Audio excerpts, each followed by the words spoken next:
Hi, I'm Jason Bond. Today I'm going to be giving a presentation on why a shorter work week benefits both companies and employees.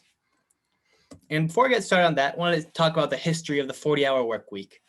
And the reason I think it's important to talk about this is because there's a lot of reasons that went into this change into the 40-hour work week system that I think would also apply to making the work week now a little shorter. And so the 40-hour work week actually started in 1926 when Ford Motor Company became one of the first American companies to institute a 40-hour work week. And there were a couple of ideas Henry Ford had behind this policy. First is he wanted a better home life for his employees. He wanted his employees to increase their productivity, and he wanted to increase and further company loyalty and make sure that his employees stayed working for Ford. And these new hours also came with double wages.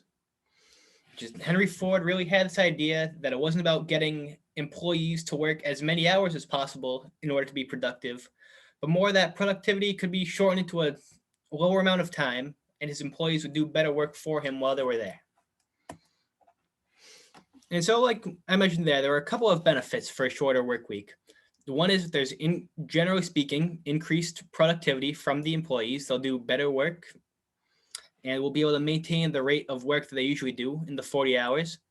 Employees will have better mental health. A lot of things have shown that they'll have lower stress and higher happiness levels because they have more free time and can spend less time out of the office focusing on work.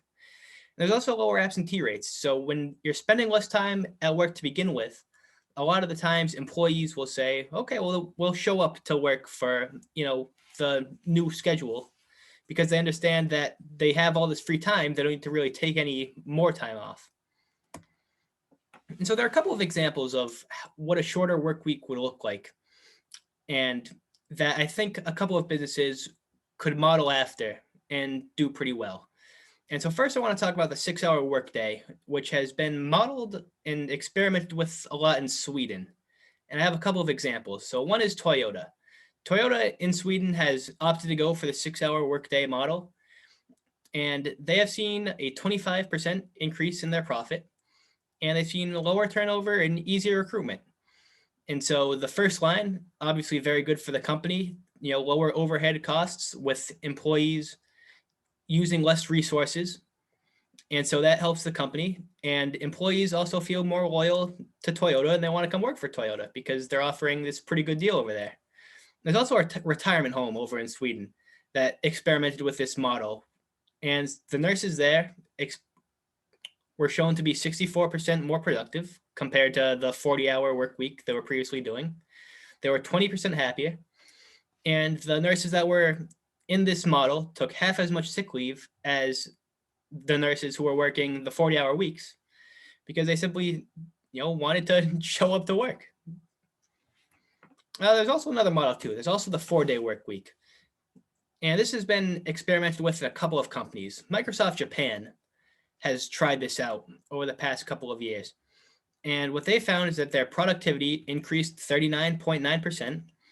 And their office-related expenses decreased considerably. And so this was very good for both the employees who got more time off and the business that got better work and had lower overhead costs. There's also a company called Perpetual Guardian, which is an estate planning company. And what they found in their experiments with the 4-day work week is that their team engagement increased. They maintained their job performance levels, so there weren't any decreasing qualities or decreasing the amount of work they were doing. And they had lower staff stress levels overall, which makes sense. They're working less, they're not in the office as much. And so this really benefits the staff. They can take their free time and do what they want with it. Now, there are a couple of challenges with it, and I think it's important to talk about these so that they can be planned around.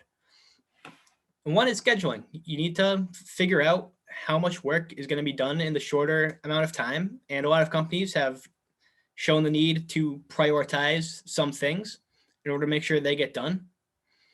Another challenge is payment.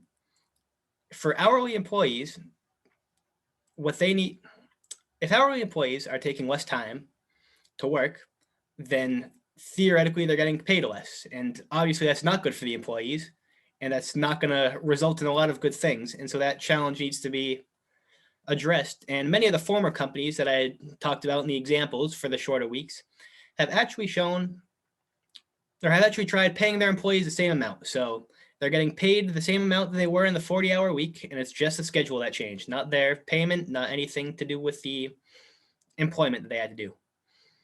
And another thing is availability. And what I mean by availability is that if you're a business that used to be selling whatever goods it is, Monday through Friday, Monday through Saturday, whatever it is, and all of a sudden your employees are taking, Fridays off, for example, just any day of the week off, really, then that's a problem. And, that's going to result in some unhappy customers, and it's going to be a challenge for companies to address. And so some companies have started staggering their schedules so that, some employees took Monday off, some employees took Friday off, and their offices were open the same amount of time. It was just a lower amount of employees. And so these are all challenges to the system that do need to be addressed, because the system doesn't come without its challenges. But at the end of the day, the benefits of increased employment or increased employee happiness and lower company costs overall has really shown to be a plus, and I think really outweighs any of these results or any of these challenges. And with that, I want to thank whoever's watching for their time, and I hope this was informative.